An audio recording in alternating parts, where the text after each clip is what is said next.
Même dans ces conditions, si tu mets ton fils Lionel, tu mets ton fils président, il ne respectera jamais ce que tu vas lui demander de faire. Et tu finiras par t'embrouiller avec lui. J'ai dit ton fils, même tu prends ton propre fils, il ne pourra pas. Je sais ce qu'est le pouvoir. Vous parlez à un homme politique et à un philosophe politique qui a travaillé sur la politique ancienne du temps de Sénèque, donc du temps des Césars et des Augustes, du temps de Rome, où il y a les intrigues du pouvoir. C'est ça la question.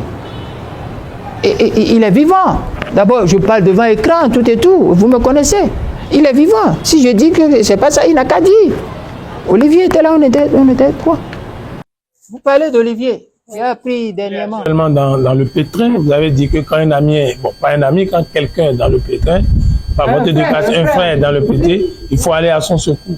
Olivier, il est condamné à 20 ans pour complot contre l'autorité de l'État, avec l'ancien ministre des Sports. Vous avez appris tout ça là. C'est un frère. Qu'est-ce que vous faites pour aller le sauver de ce pétrin? Écoutez, vous devez me rendre un témoignage. Lorsque l'affaire Omeki Bokor Talon, parce qu'il faut mettre les trois noms ensemble, l'affaire Bokor Omeki Talon a commencé dans ce pays, l'homme politique qui a réagi, qui a pris fait et cause pour Bokor Olivier. C'est moi, non? Vous l'avez appelé? À quand remontent vos derniers rapports, vos derniers contacts? Je n'ai pas besoin d'appeler un ami, ou un frère du moins, avant d'aller au secours d'un frère. Lorsqu'un frère est dans une difficulté, vous n'avez pas à l'appeler. Lorsque l'incendie prend la maison de votre frère, vous n'avez pas à lui dire, non. Vous faites tout ce qui est en votre pouvoir. Et ce qui est en mon pouvoir, je l'ai fait. J'ai dénoncé d'abord la déclaration du procureur. Et les gens ne lisent pas. La déclaration du procureur pêche sur ce qu'on appelle la modalité. Parce qu'il a utilisé une expression, je suis sûr, parce que je connais Métonou. C'est Métonou, il s'appelle, non?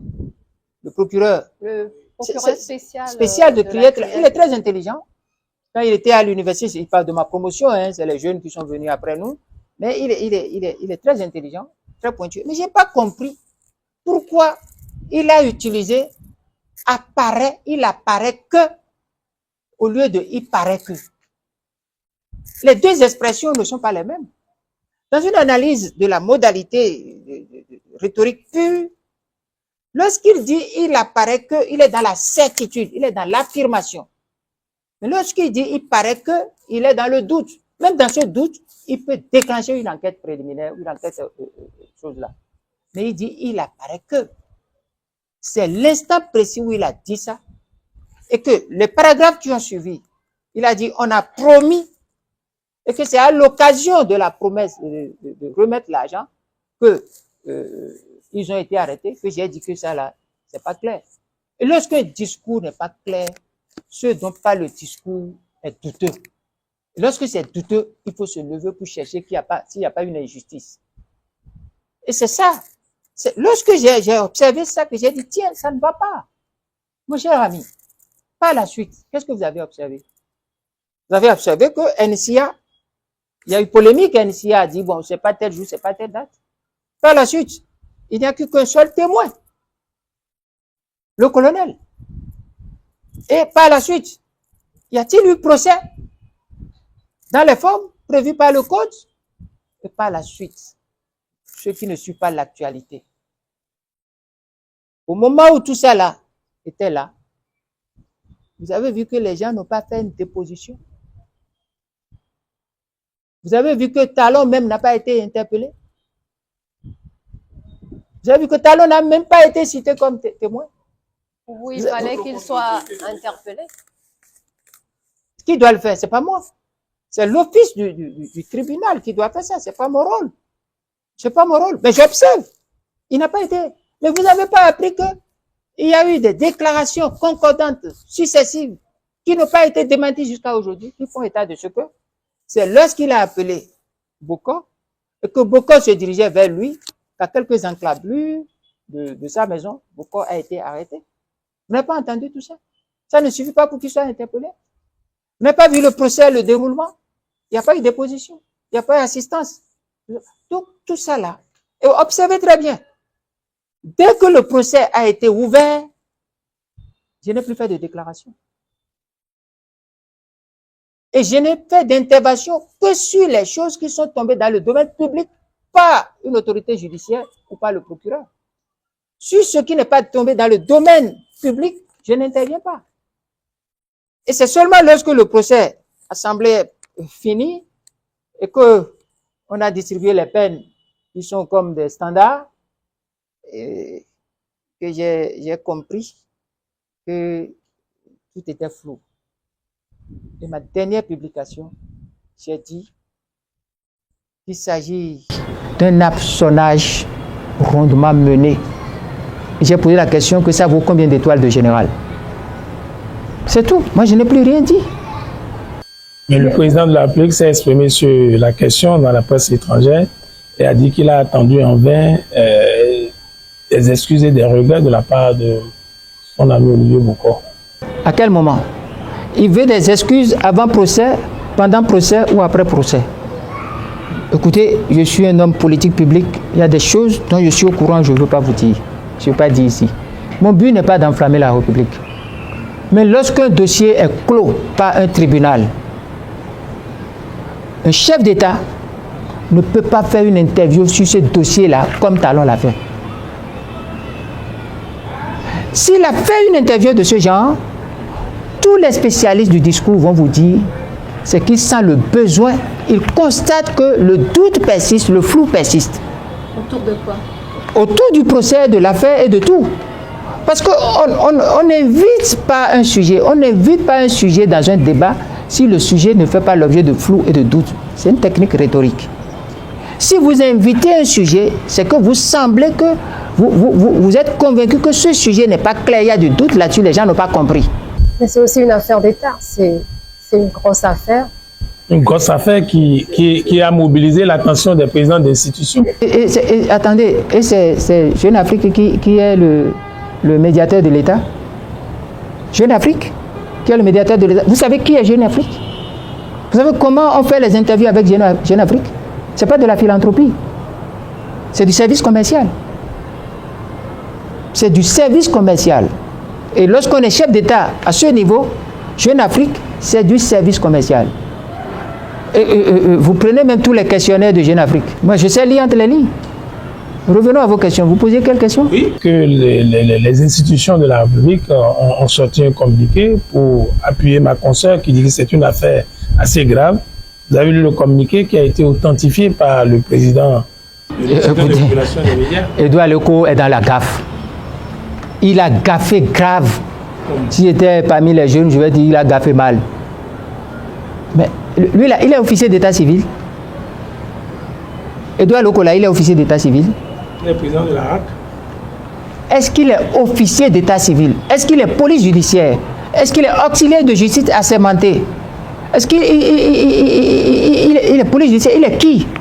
Il est le certificateur de l'État. C'est son rôle. Authentification d'un document, lui là. Lui là, c'est de la gaffe. Mais il a déconné. Il faut interdire ces choses-là. Il faut que ces personnes-là, il faut leur interdire de faire des choses comme ça. Il n'a aucun pouvoir, il n'a aucune autorité, il n'a aucune prérogative de certification, d'authentification d'aucun document de la République. D'autant plus que, s'il vous plaît, ceux dont on a annulé les noms n'ont pas apporté leur nom, prénom et signature. C'est grave. C'est grave. La République, ce n'est pas la maison de Leco, ce n'est pas la maison de Talon. Talon n'est pas propriétaire de la République, Talon n'est pas la République. Il est un citoyen à qui on a confié la République pour un temps. On n'a pas confié la République à Talon avec les lois de Talon. On a confié la République à Talon avec les lois de la République et du peuple. C'est un désordre. Les institutions font partie de l'État. Les institutions font partie de l'État. Parfaitement. Mais les personnes, encore il y a une chose, les institutions sont des créations de l'État. Mais les personnes qui les occupent, ils émanent de quelle autorité? Donnez-moi l'autorité. Ils demandent de l'autorité qui les a nommés. C'est ça. Celui qui les a nommés vient de quelle légitimité? Du peuple. Talon vient du peuple. Il a été élu en 2016. Vous étiez de la campagne. C'est le mandat de 2016 qu'il occupe maintenant. En 2000. Attendez, c'est le mandat de 2016. Il n'utilise plus le mandat de 2016, Deuxième quinquennat. il utilise un deuxième quinquennat illégitime. Parce que venant d'un parlement illégitime, partial, la partialité 100% de ce parlement vide Talon de toute légitimité. Il a légitimité zéro. Talon n'est pas légitime. Et toute personne ne veut pas Talon n'est pas une autorité légitime. Et les pouvoirs qu'ils exercent, ayant un défaut de légitimité, sont des pouvoirs de fait. On appelle ça pouvoir de fait. Talon est un président de fait. Parce qu'il ne peut pas y avoir de vide de l'État. Il est un président de fait. Quand on dit que quelqu'un est un président de fait, une autorité de fait, la personne est illégitime. Est-ce que vous n'êtes pas dans le déni? Je ne suis pas dans le déni. Celui qui dit la réalité n'est pas dans le déni. C'est Talon et la rupture qui sont dans le déni. Parce qu'ils profitent, ils travaillent, ils s'acoquinent avec des gens par la compromission. Par la compromission. Écoutez, les présidents d'institutions qui osent écrire, qui se mettent du côté du chef de l'État. Dans quel pays? Le président de la Cour constitutionnelle, c'est son rôle. Le président de la Cour suprême, c'est leur rôle. C'est des juridictions. À la limite, ils peuvent laisser les autres là faire. C'est des juridictions qui peuvent être amenées à connaître des dossiers qu'on pense être clos aujourd'hui.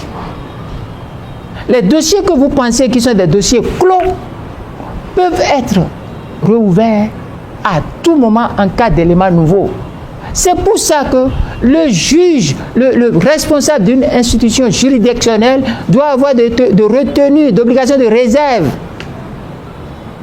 Lorsqu'ils prennent des engagements comme ça, c'est dangereux pour eux-mêmes et pour la République. Je n'ai rien contre personne, mais je raisonne factuel. Et je dis, je suis contre. La République existe avant Talon, existe avant tout cela. On ne fait pas ça. Même dans la nuit sombre du PAPB, on n'a pas fait ça. Il y a des organes pour le faire. Il y a des organes pour le faire.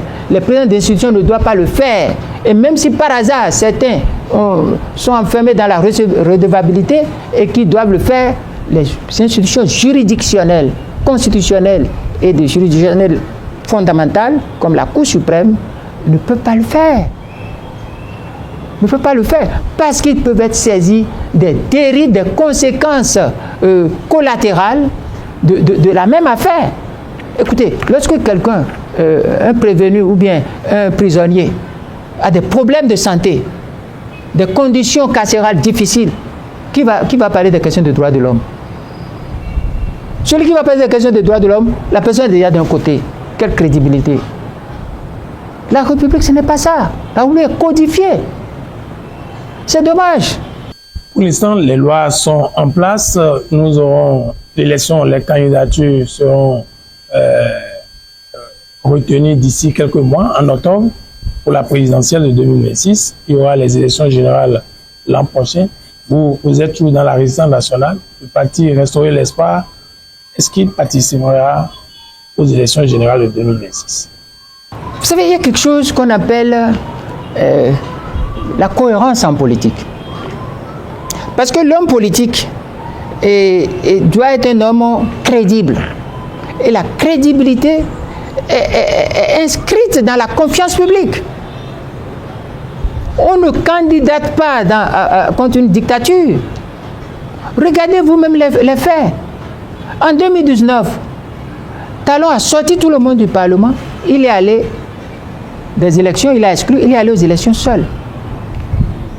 Lorsqu'il est allé aux élections seul, il a pris un Parlement 100% à lui. L'autre là, Léandre Mbedi l'a dit sur RFI, il a dit aussi dans une autre émission. Il y a l'autre là, je laisse, comment il va le qualifier, comment elle appelle là, Aladati l'a dit au cours d'une émission organisée pour marquer les 35 ans de la conférence nationale.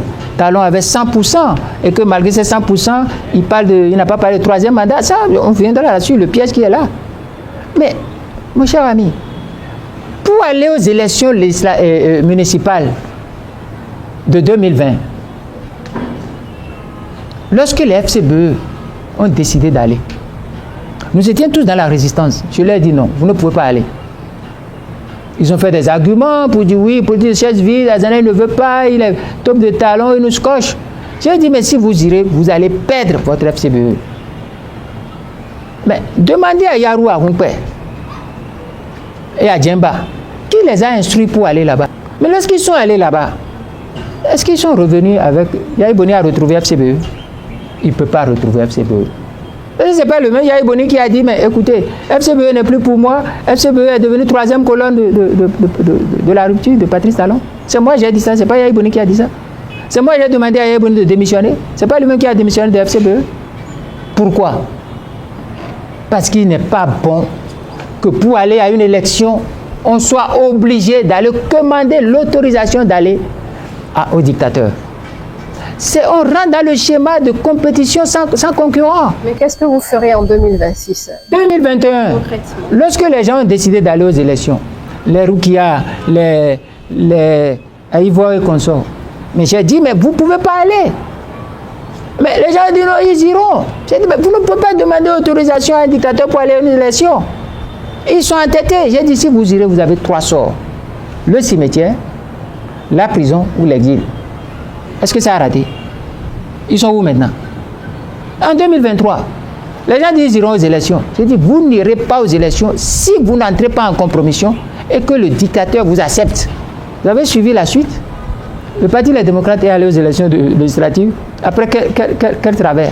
Après ils sont passés par quelle couche faudine? C'est la même chose.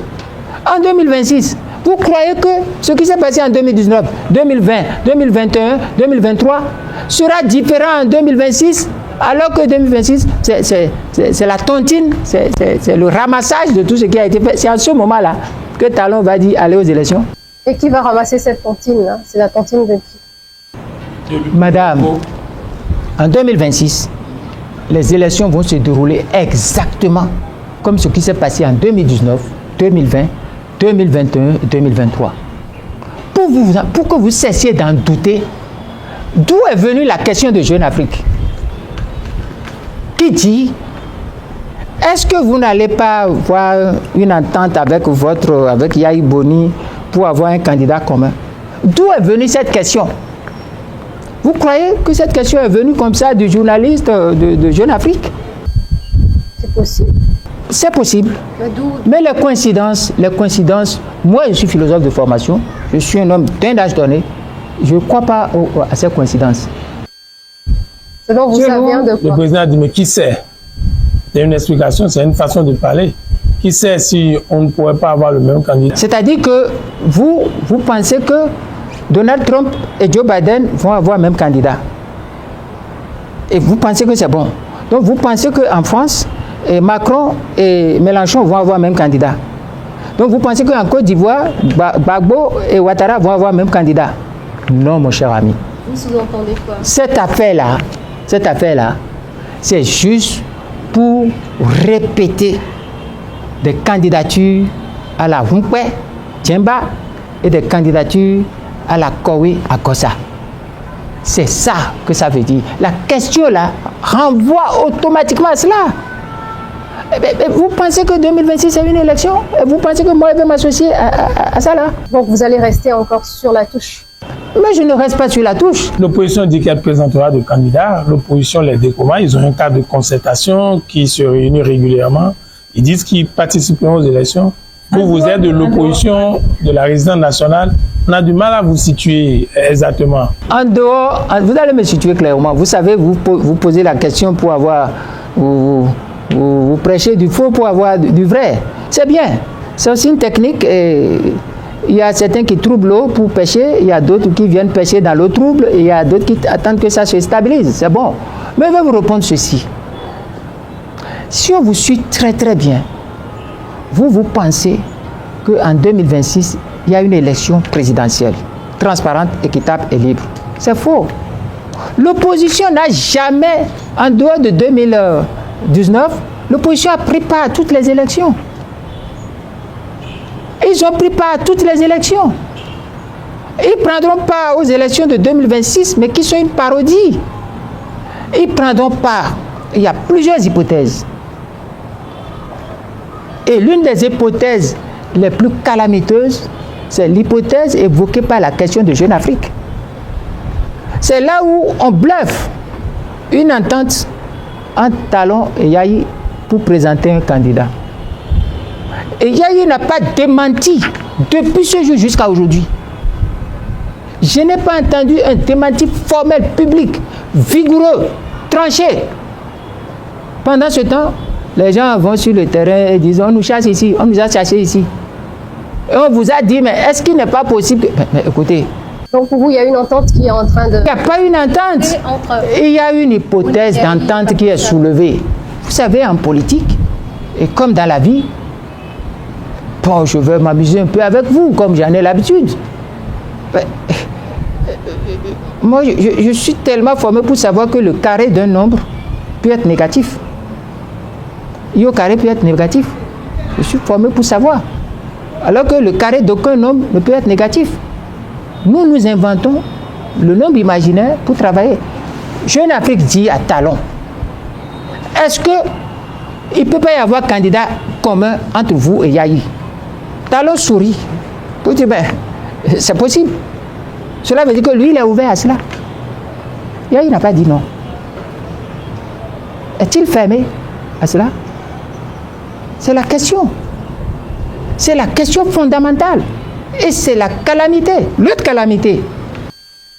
Vous qui avez des informations en coulisses souvent, qu'est-ce que vous pouvez nous dire aujourd'hui? Écoutez, madame, je ne parle pas souvent.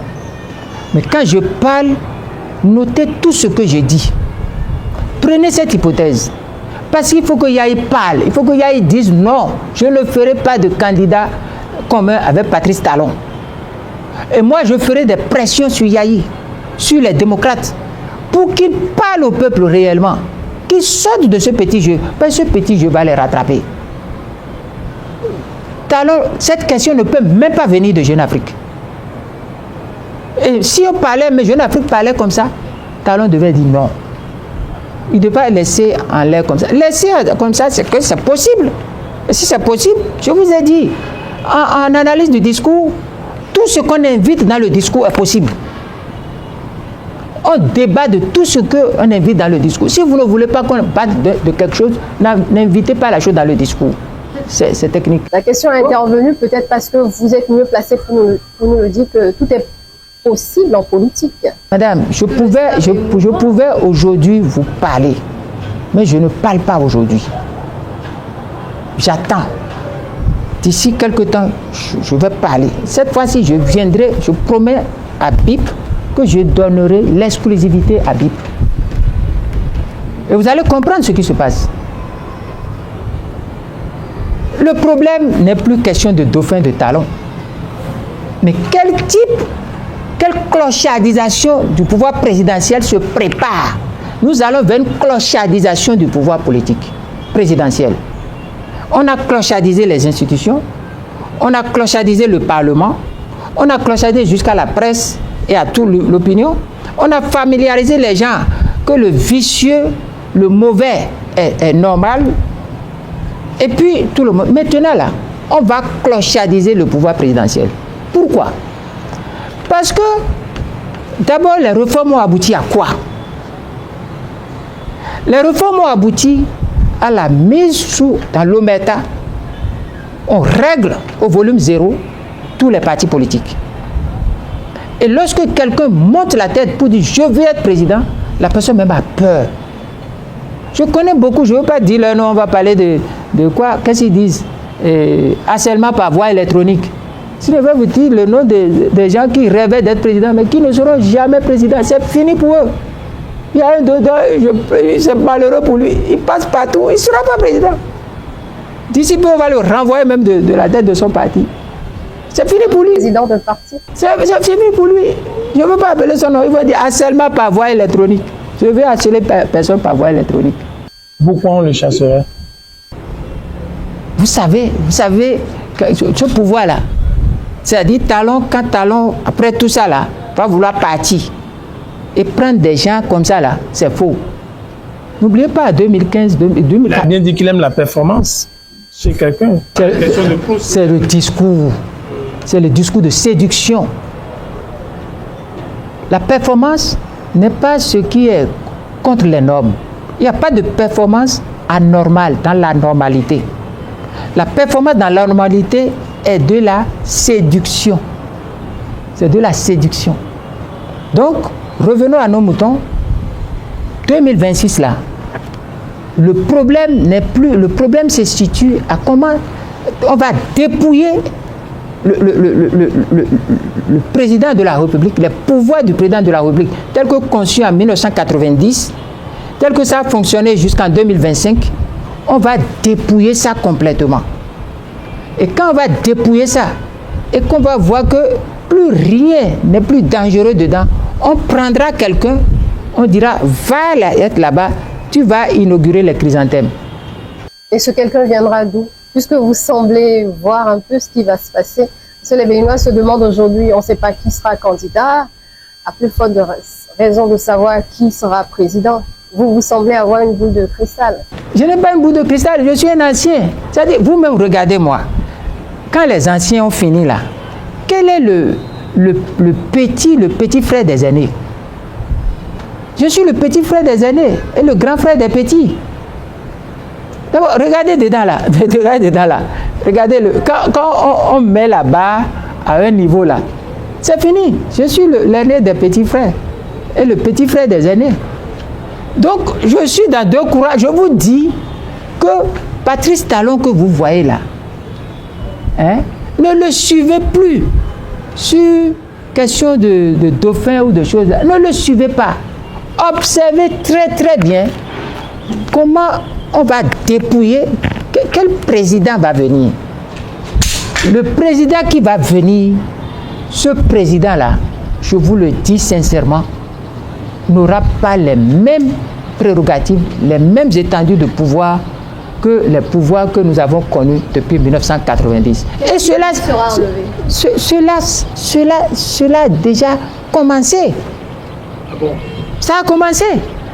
Il y a eu les premiers clientants. Les premiers clientants, c'est le séminaire du gouvernement et des institutions. Il y a eu un séminaire où les institutions ont été invitées et le ministre de la Justice a pris part à cela. Et ce séminaire, Vlavonou, au cours de ce séminaire, a dit que eux qui sont là sont comme une constituante. Vous vous souvenez? Ils sont comme une constituante. Vous savez ce qu'on appelle assemblée constituante? C'est-à-dire, ces gens-là se retrouvent, ça s'appelle assemblée constituante. Et il va jusqu'à dire, oui, nous pouvons décider, nous sommes toutes les institutions, nous pouvons décider au nom du peuple. C'est ça. Et quand il finit ça, il dit quoi, madame? Il dit qu'il s'agira de la refonte complète du système. La refonte complète. Et que les institutions auront un autre visage. Le but de ça, c'est de dépouiller complètement la fonction présidentielle. Et une fois que cette fonction est dépouillée complètement, on prend un individu, on le positionne là, et gare à cet individu. Donc l'attention des Béninois doit être dans trois directions. La première direction, c'est le processus par lequel, le processus de dévolution qui est en cours. Et ça se fera comment? Une révision? Qu'est-ce qui va se passer pour qu'on en a... La refonte complète du système, c'est une révision. Elle viendra. Elle viendra. La première direction, c'est le mode de dévolution qui est vicié. La seconde direction, c'est le mécanisme par lequel on va dépouiller, on va faire la refonte complète du système. Et la troisième direction, c'est les choses à dépouiller, ce qu'on va dépouiller, ce qu'on va retirer au nouveau président et comment répartir ces prérogatives, où les répartir. Quelle fonction nouvelle, quel poste nouveau on va créer et où ira dans quelle direction. C'est les trois hypothèses-là que nous, au sein du parti Restaurer l'Espoir, avec nos intelligents dedans, nous sommes sur lesquels nous sommes en train de travailler et nous avons beaucoup évolué. Et quelles sont vos solutions? Quelle est la solution Azanaï? Azanaï n'a pas de solution, c'est le peuple qui a une solution et cette solution s'appelle la résistance. Ça s'appelle un dialogue politique national. Parce que si qu'on le veuille aujourd'hui, demain ou après-demain, ça se réglera par un dialogue politique inclusif. Parce que sans le dialogue inclusif, ça ne peut pas se faire. C'est ce que les gens croient. Je vais vous donner un exemple sans appeler de nom. Dans quel état psychologique peut être ceux qui ont été évincés, écartés autour de Talon? Je n'appelle pas de nom. Regardez-les un à un. Et bientôt, d'autres seront écartés. Comme qui? Je vous dis, madame, je ne veux pas appeler, sinon on va parler de harcèlement par voie électronique. Écoutez, mais vous connaissez déjà. Nous avons des partis solides, il y a l'UP, le Renouveau. Aucun parti n'est solide. Aucun parti n'est solide. Aucun. Aucun. Ce n'est pas des partis politiques, c'est des formations politiques fantoches. C'est différent de partis politiques. Les partis politiques qui existent dans ce pays, je vais vous le dire, ça n'existe pas beaucoup aujourd'hui. Mais vous êtes sur la même liste que des partis enregistrés officiellement au Bénin. Oh, madame, l'enregistrement de Restaurer l'Espoir est juste une tactique. Nous n'en faisons rien. Et un parti politique, quand il y a une dictature, n'a aucune valeur. C'est une dictature, mais vous avez la latitude de vous exprimer. S'exprimer ne veut pas dire qu'il y a démocratie. Talon lui-même dit qu'il réduit les libertés. La dictature, c'est la réduction des libertés. Définition terre à terre.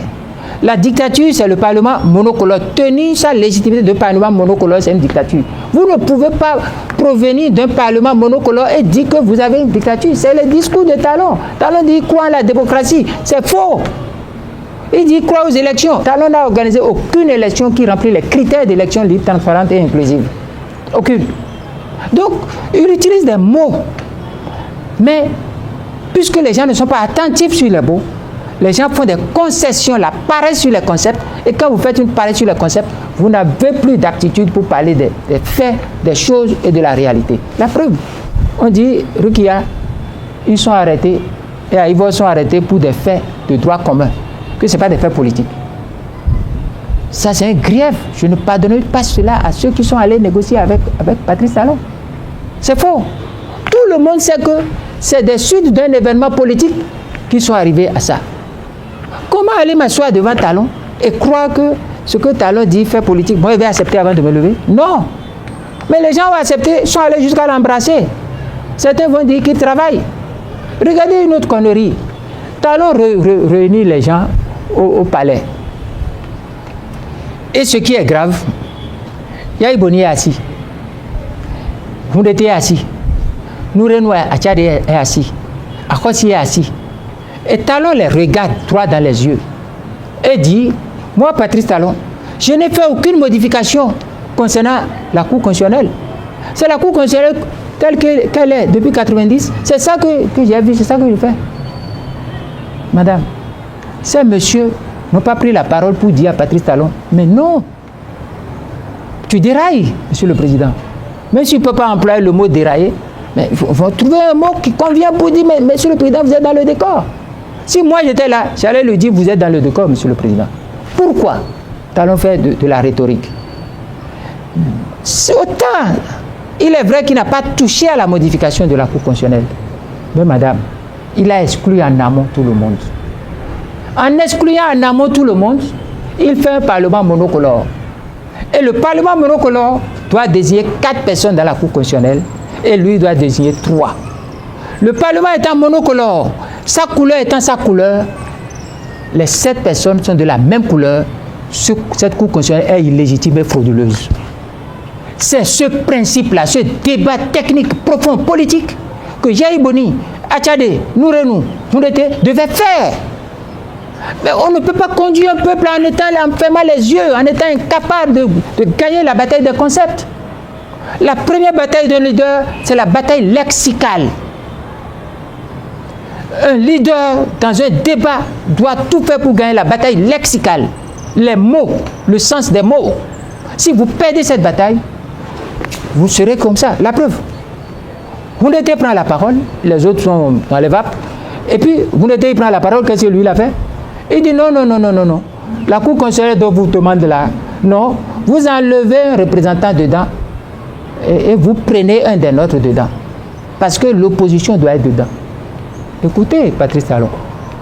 Il a bu son petit lait. Il riait. Il sirotait. Il a dit, mais non, écoutez, comment on appelle ça? Comment on appelle ce que vous me demandez? C'est-à-dire enlever quelqu'un et remplacer par vous là. Comment on appelle ça? Je ne ferai pas. Mais il a raison. Parce que ceux qui sont en face là sont incapables d'un débat de fond, d'un débat de principe. Or, sur les débats de principe, Talon ne peut tenir aucun débat de principe. Dites-lui de faire débat avec moi. Sur tous les sujets qu'il veut. Et inviter, il n'a qu'à inviter les presses qu'il veut. Il peut inviter Jeune Afrique, il peut inviter Vieille Afrique, il peut inviter Afrique adulte ou Afrique femme ou jeune. Il peut inviter toutes les Afriques, toutes tendances confondues. Il vient et il choisit ses sujets. Il s'agit de ces sujets. Et je voudrais qu'il ne m'informe même pas qu'à 10 minutes du débat, je viens de m'asseoir. Il ne peut pas, il va se lever, il va fuir. Il ne peut pas. Et je ne vois pas beaucoup dans son camp qu'il peut faire. Il ne peut faire que des débats faux et tirer des conclusions fausses. Et imposer ça à tout le monde. Injurer les gens. Aller dire à des gens comme nous d'aller faire congrès la nuit et d'amener le débat. C'est passation de marché ou bien appel d'offres. Un congrès. Alors que des gens sont en Matéri, Kogounou, ils vont venir faire un congrès. Et ça là, j'ai trouvé des gens dans la presse, des gens dans l'opinion qui disent ils sont incapables de faire mise en conformité. Ils sont incapables de faire mise en... Maintenant, nous sommes incapables, non. Mais pourquoi ils ne sont pas capables de parler? Pourquoi Diogouni ne fait pas campagne? Pourquoi il ne parle pas? Pourquoi? La campagne n'a pas encore commencé. Ah bon? Il n'a qu'à se lever et dire qu'il est candidat. Qu'est-ce qui va lui arriver? Je ne sais pas. Mais il n'a qu'à dire, vous allez voir ce qui va arriver. Donc pour vous, il Mais peut le pas président, être a dit qu'il s'en va, et pourquoi ses partisans ne doivent pas exprimer? Qu'est-ce qui Il n'a qu'à exprimer, non? Pourquoi il n'exprime pas? Qu'est-ce qui le disqualifie? Rien ne le disqualifie. Mais j'ai dit, il n'a qu'à faire. Il n'a qu'à faire. Et quiconque parmi eux, excusez-moi la grossièreté de mes propos, quiconque parmi eux a les couilles, a les testicules, il n'a qu'à faire. Jusqu'à quand? Jusqu'au moment où Talon a dit, moi, Patrice Talon, j'attendrai. Jeune Afrique, non. Talon a dit la réponse dans Jeune Afrique. Pourquoi il a répondu, non? Il va attendre le plus longtemps possible pour ne pas perturber. C'est ça les réformes. C'est à ce à quoi les réformes ont abouti. Ce ne sont pas des réformes. C'est du faux. C'est du dol. C'est de la tricherie. Ce n'est pas des réformes. Écoutez, vous qui êtes dans la politique, M. Ouimbo, depuis près de 25 ans, 30 ans que moi je vous connais, dans cette politique, madame, vous qui avez traîné votre profession partout en Europe, même en Ukraine, vous êtes parti jusqu'en Ukraine. C'est comme ça que ça se passe. Je vous ai vu en Ukraine avec Vladimir ou quelque chose qui s'appelle là, l'autre qui veut faire la guerre toujours là. Donc, je vous ai vu, donc. C'est comme ça que ça se passe. C'est pas sérieux. On n'a pas de réforme. On n'a rien. Et quand c'est comme ça, ne demandez pas à quelqu'un comme moi d'aller jouer au fait-valoir. Je ne jouerai pas au fait-valoir. Le peuple a un problème aujourd'hui, c'est que ses dirigeants, certains de ces dirigeants ne sont pas à la hauteur. Et le système de la rupture a compris cela et les divertit. On ne poursuit pas plusieurs lèvres à la fois. Quand vous voulez défendre l'intérêt général, vous n'allez plus défendre des intérêts particuliers. Allez s'asseoir, prendre les perdièmes de députés, prendre les avantages et autres là-dessus là, et venir. Vous ne pouvez pas. Il faut marquer ce système sur les principes. Ils ne peuvent pas faire les principes. Quand on dit mais que Talon fait développement, il fait tout ça, il ne fait rien. Quelqu'un m'a dit il fait Vodun Days. Vodun Days, c'est le prérogative de l'État. Ce n'est pas pour l'État. Et personne n'a développé un peuple avec le folklore. C'est du folklore? C'est du folklore. Le Vodun Days, c'est du folklore. Vous êtes inspecteur, vous êtes descendant d'inspecteur des cultes de Ouagadougou. Je dis que c'est du folklore. Cette mise en lumière du Bénin sur... C'est du folklore. C'est du folklore. Les peuples se développent sur la spiritualité et la culture. Ce n'est pas du folklore. C'est pas sur du folklore qu'on se développe. Le folklore développe les peuples qui veulent vous asservir. En faisant du folklore, vous faites du tourisme folklorique qui n'est pas identique. Vous ne vous appuyez pas sur ça pour développer. Pas du tout, c'est du folklore. Et le vaudou n'est pas une affaire de la République. Ça doit être une affaire des royautés. Et surtout des royautés fonds. C'est le roi d'Abomey. On doit retourner le vaudou au roi d'Abomey, qui va lui donner un autre nom. C'est aussi le Nord, c'est... Le vaudou n'est pas du Nord. Le Tofa, précisément, je ne vais pas rentrer dans leur concept de vaudou. Leur concept de vaudou même est un concept bâtard. Je parle de Tofa. Le Tofa n'est pas du Nord. Le Tofa est inscrit dans le royaume d'Abomey. C'est une propriété du roi d'Abomey. On retourne le Tofa au roi d'Abomey. Point barre.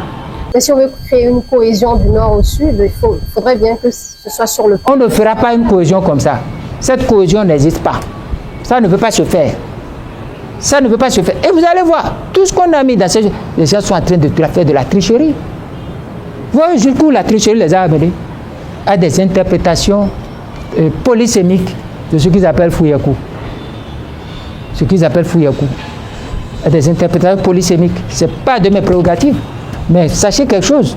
À Abomey, un enfant qui sort des cuisses de sa mère et pour quitter sa mère et rentrer dans le cercle des grands frères, il commence par être initié. Et nous connaissons. Personne ne peut tromper un fils d'Abomey avec les signes sacrés du Fa. Ça a été mal interprété?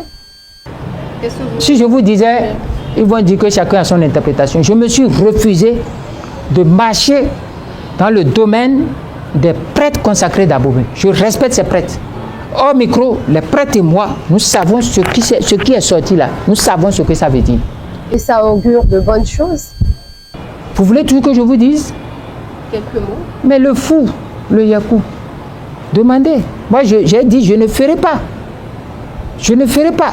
Je connais, mais par rapport aux interdits initiatiques, il n'est pas de mon ressort de venir devant le public et de désavouer un prêtre phare aussi ou ça. Nous aurons des occasions où nous allons nous dire, ça là, ce n'est pas bon. Vous savez, les médecins, entre eux, quand il y a des erreurs médicales, pour la protection de la profession, on ne va pas sur tous les toits pour dire il a césarisé sur le 3e centimètre alors qu'il devait faire ça sur le 7e centimètre. Mais sachez, ce qui se passe là n'est pas bien. Donc pour vous aujourd'hui, la solution c'est le dialogue national. Si Patrice Talon vous appelait à un dialogue national demain, vous serez prêt à y aller? Mais pourquoi je n'irai pas à un dialogue national? Mais le but de la résistance, les gens ne comprennent pas. Le but ultime de la résistance, c'est la réconciliation, c'est le dialogue politique national. C'est ça le but. C'est le but suprême, le but ultime. C'est ça. Dialogue ou assise? Ce n'est pas question d'assise. Je parle de dialogue national inclusif, DNI, qui est différent du dialogue politique inclusif. Le dialogue politique est circonscrit aux hommes politiques.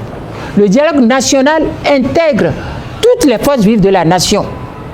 On ne vient pas discuter du mandat de Talon qui n'existe même plus. C'est une conférence nationale? Non, justement. La conférence nationale est un autre format. La conférence nationale est un autre format. C'est pour en découdre avec le PAPB dans le sillage de l'effondrement du mur de Berlin et du triomphe du capitalisme libéral et de la chute du communisme. Il faut un nouvel ordre mondial dominé par le néolibéralisme. Et dans ce contexte, la conférence nationale s'intègre de manière fondamentale. Ce n'est pas un avis.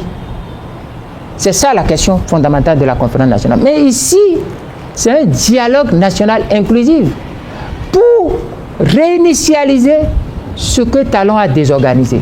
Parce que si on ne le faisait pas, on n'aura jamais d'équilibre. Et tout ce qu'on va vous dire, c'est un mensonge. Sur le développement aujourd'hui, il y a mensonge. Sur les crédits, les emprunts obligataires, c'est l'endettement du Bénin. C'est une catastrophe.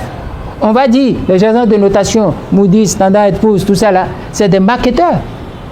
C'est des marketing. C'est tout. La réalité, le développement doit se poser sur des bases que tout le monde connaît. Et on connaît le potentiel financier, économique du Bénin. On connaît. Et on connaît qui est assis sur les sources de recherche de ressources et de recettes du pays. La douane est privatisée.